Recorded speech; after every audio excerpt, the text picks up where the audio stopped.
Hello, I'm Cosmic Jack. Welcome back to my YouTube channel. We have a big week ahead. What is so profound about the energy for January, which go watch my January update.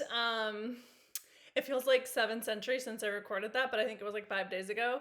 The thing about Capricorn season is it's ruled by Saturn. And so Saturn is the timekeeper of the zodiac. And so we always get into this kind of like weird thing with time, I find, in January. It like stretches, it expands, right? And anyways, that was like a side tangent. But what I just very profoundly feel is that so much is really rearranging itself right now.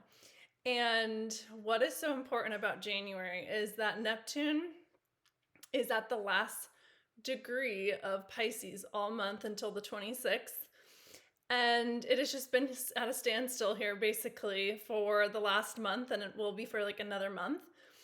And so it's basically like this very karmic time because Neptune is the ruler of Pisces. The last degree of the zodiac for Neptune is illusion, delusion, manifestation. It is where we avoid, where we escape, where we're confused, where we're overly emotional, where we play victim, where we're, just really caught in our karma. Pisces is our karma, and Neptune is either washing it away and like clearing the space or clearing things out and bringing things to fruition, or it is like kind of like gonna shove your karma in your face and give you kind of like a tidal wave of it. And really you can look to 2011, 2012, and what those cycles, what those patterns have been in the Pisces ruled part of your chart. Like so much has shifted and changed in the world since then. It was really like the rise of influencers, the de-influence of celebrity culture. It was the rise of social media.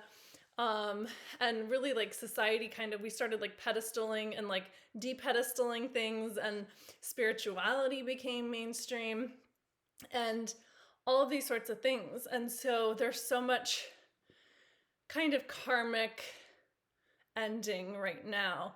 And what's so interesting is I manifested something.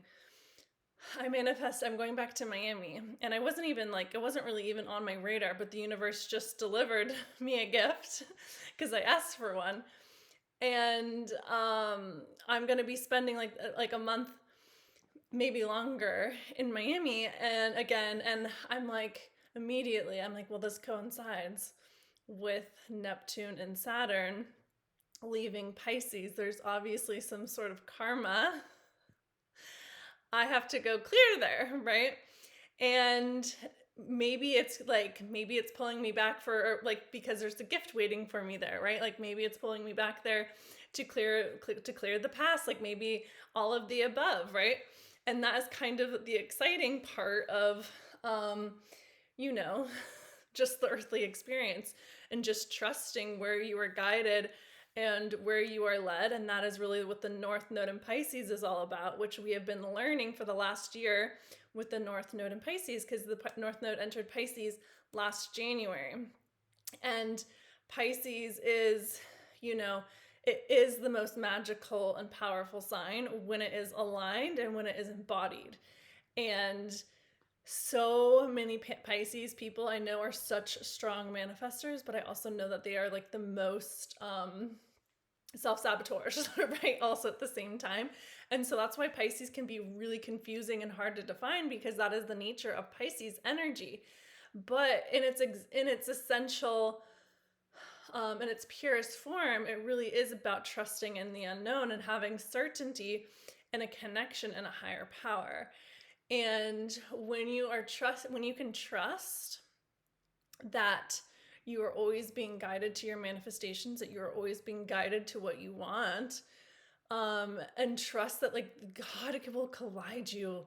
God is so powerful, and God works through so many people to deliver you blessings, right? Like I even just like in the last 6 months of like, giving up my apartment, I've just been in a trust free fall with the universe. And, every step of the way, it's just been like I've been supported. And I've always been guided and I've always been directed towards where's next. And so when the universe just dropped Miami in my lap, I was like, okay, like, let's go, let's do this, because I trust that there is something for me there, right? And, it's so interesting, like, who knows? Like, who knows what it is, right? But like, we trust that by going through it, that you have the clarity. And that's the thing, right? The clarity always comes in through going through it. Like, we always want the clarity before we take the step, right? We want the clarity about the guy before we go on the date. We want the clarity about the job before we take the job. We want the clarity on whatever situation that we are dealing with before we go into it. And it's like, actually, no, by going into it, that you figure it out. And so it's just always trusting that you're being guided, but also using your divine will to get energy in motion. Because what happens with Pisces is again, it's like the energy of like still water spoils, right? And so, but like a flowing river is crystal clear, it's pristine water, right? And so you always kind of have to be keeping energy moving, right? And a body in motion stays in motion. Energy in motion is always in motion. And so it's really continuously pushing things down the river to see like, which train track kind of picks up, right? And it all stems from you. So imagine from like your energy field in your body, you have like all of these different rivers coming from you, right?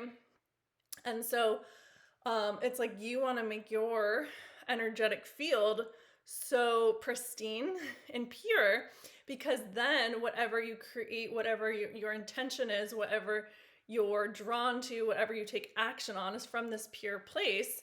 And it's always going to like compound into more. Whereas like, the shadow sides of Pisces, if you're overly emotional, if you're coming from a place of codependency, if you're coming from a place of ungroundedness, if you're coming from a place of neediness, of fear of abandonment, of victim consciousness, well, everywhere that you go, there that you are. So what do you think you're flowing into all of your rivers, right? Into all of your portals. And so it's getting super clear and pristine in your own energetic channel and holding and having a strong frame, which if you ever met a Pisces person, they don't really have, right? They don't have a strong frame. And like I say, high octave ones do, because they're the most powerful manifestors, because they're solid and they're pure in their energy field. And so it's just literally always recognizing that manifestation is just a consciousness shift, and that you just have to keep like plant seeds and get energy in motion. Like I was wanting something and I was like, I'm just going to go do something to like get the energy in motion, right? And it actually had nothing to do with the thing that I was calling in, but I went and got something in motion over here to get something in motion over here, right? And then that came, like something in motion happened over here, so then I got an idea over here, right? Like, and it's all just like leading you down. That's like kind of like the game of this reality, right? Like it's all just stemming from you at the end of the day. And so it's like your job is just to do the internal shifts to make sure that the rivers, the portals that you create to manifest from, are clear and congruent and pure. Confirmation.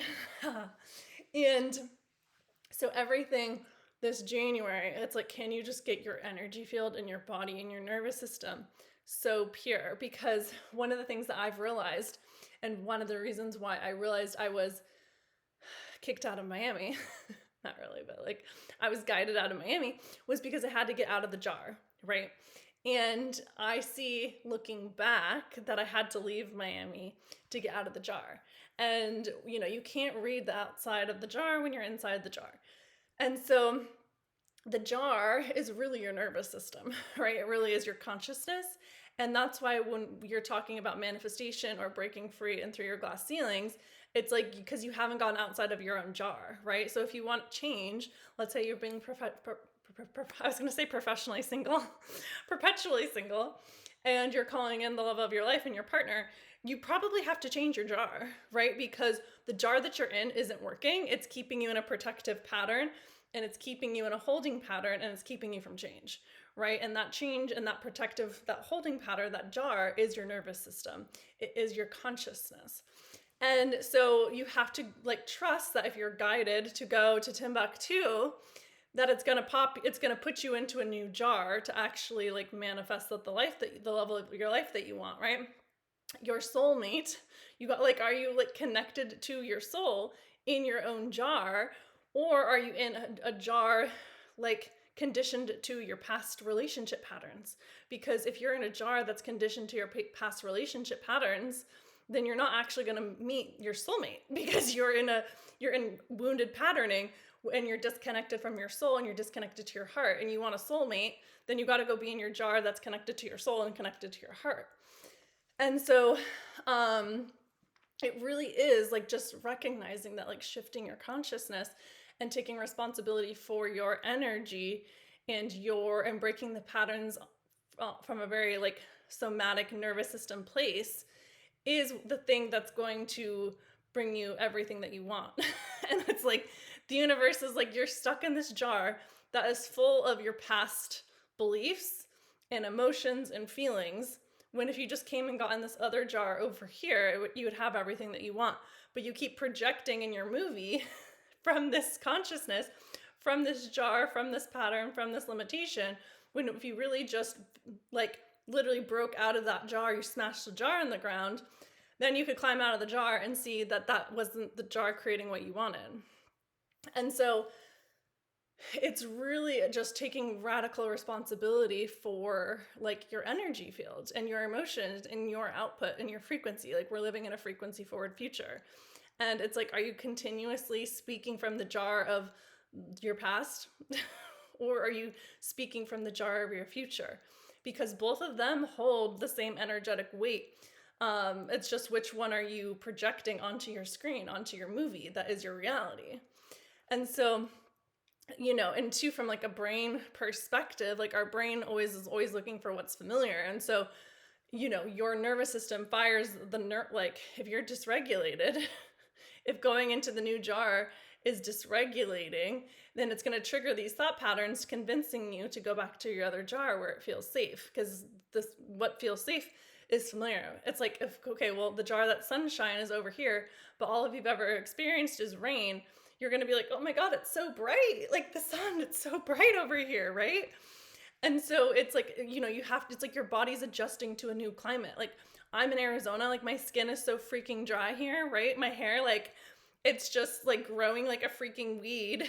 And, you know, it's like different weather here. Like it's the desert. Like you need more moisture. You need more water. Like you need to stay so hydrated. You need electrolytes. Like, you know, there's certain times of the day to go out and walk, right? Like it's a very different climate, even though Miami is also sunny. It's humid as hell, right?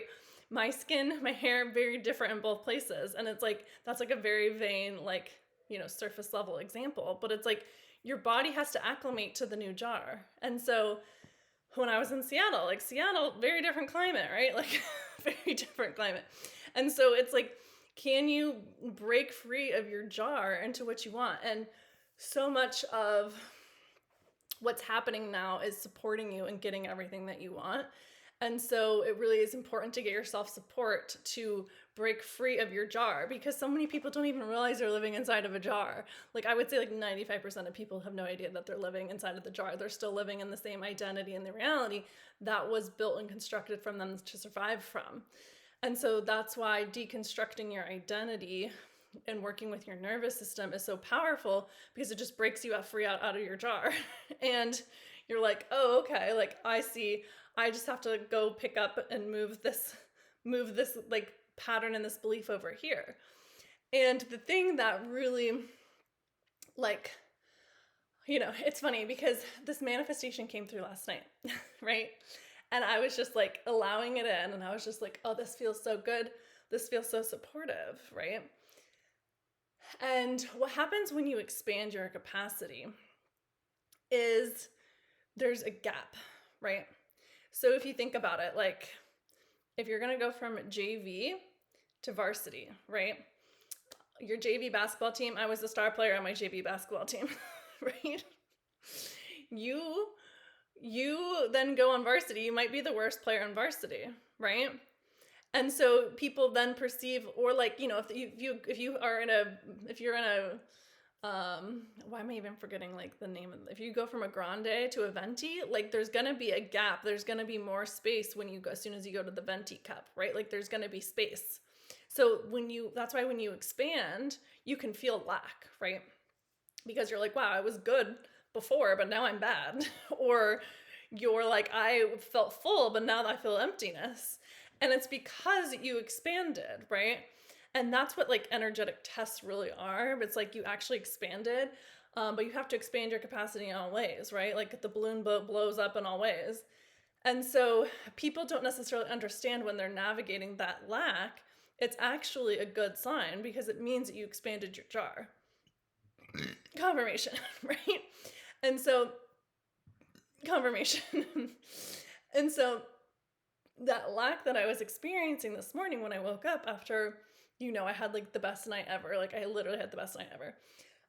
Received so much support, so much fun. I had so much fun, made so many connections, like so much happened last night, right?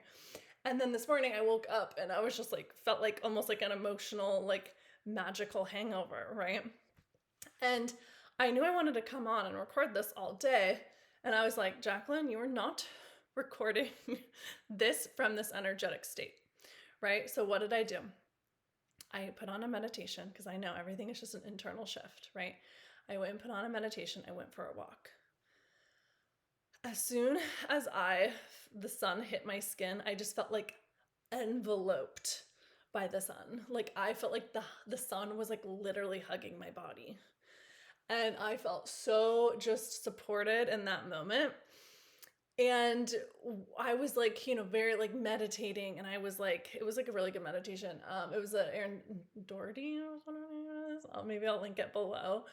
But basically it was connecting you to the energy of Sedona, which if you've never been to Sedona is a really magical place. It really is like the sacral chakra of the earth. So you can like give it your energy and it will just transmute it. And you just release it. And so in this meditation, I gave away the emotions, the fear, the lack that I was feeling in that moment to the energy of Sedona, like the mother, right? Like that's the womb, that's the safety, right? And I was just like, okay. And this like kind of download visual kind of came through about the energy for this week, right? Because they basically were showing me like so many people are afraid of the sun energetically, right? The sun is the giver of light. It is light, it is love, it is like God, right? Like the pagans, like there's so many people like in our history, right? They worship the sun as their God because it was the giver of life, right? That is what God is, right? Like Ra is the sun, Ra is a God, the God of vitality, of light, of abundance, because it, you know, is the thing that grew the crops, right? But there are so many people who energetically grew up in the rain with contracted vessels who are scared of the light, right? And so energetically, they're living life from this picture like a contracted flower, right? They're living from a contracted flower. How can you freaking grow and expand and bloom and blossom and flourish into who you are born to be when you don't let yourself open to the light, right? And so it's so interesting, right? Because Cancer, the energy of Cancer, we just had this full moon in Cancer, is about nourishing and nurturing yourself.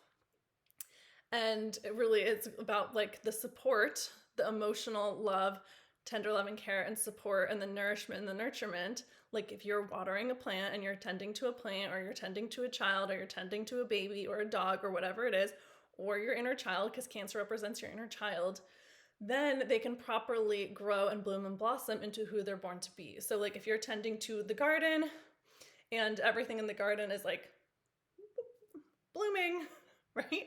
Because it allows itself to receive the sun, right?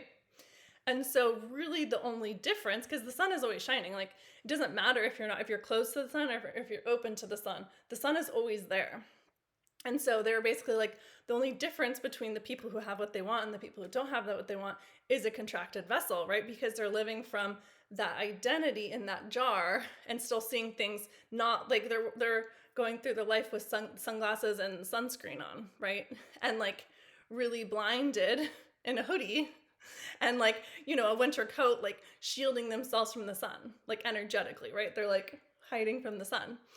Whereas the people who have what they want have just opened to the sun, right? They went and got in a jar, or they were born into a jar that allowed them to receive the light of the sun. And what is the life of the sun? Is the light of God, right?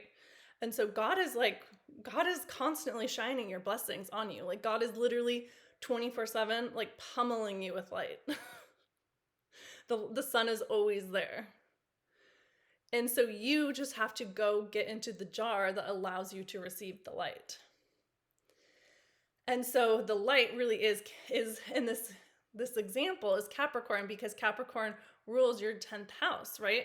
It represents noon, the hottest and happiest, highest point of the day, right? Is Capricorn.